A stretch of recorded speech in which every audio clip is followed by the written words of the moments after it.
بالنسبه لي التغيير دوت تغيير سياسي قوي قوي وذكي جدا. تمام، ليه بقى؟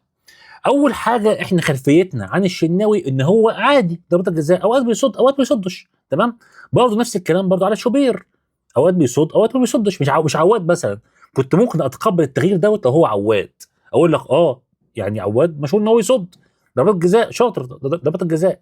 لكن شوبير خلفيتنا عنه ان هو عادي زي الشناوي. فعشان كده الشناوي مستغرب، انت بتغيرني ليه؟ انا يعني مش هتنزل مكاني مثلا عواد، انا كويس فبرضه ضربات الجزاء. تمام، فهنا كابتن حسام حسن استخدم ذكاء وقال لك ايه بقى؟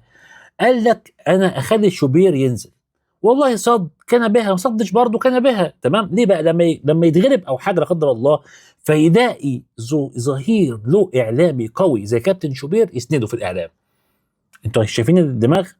انا بالنسبه لي شفتها كده، ان هو مختار ظهير قوي في الاعلام زي كابتن شوبير، ان هو لو في حاله المكسب هيشيد، في حاله الخساره برضه شوبير ابنك موجود برضه ايه دافع عني وايه واسندني، لان الاعلام قايم عليه في الفتره الاخيره.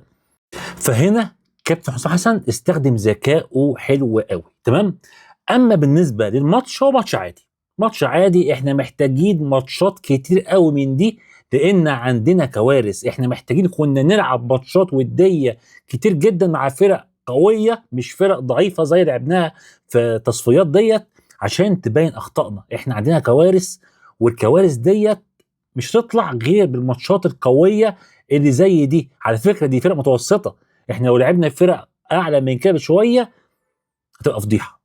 لازم نلحق نفسنا وربنا يسترها في بطوله افريقيا.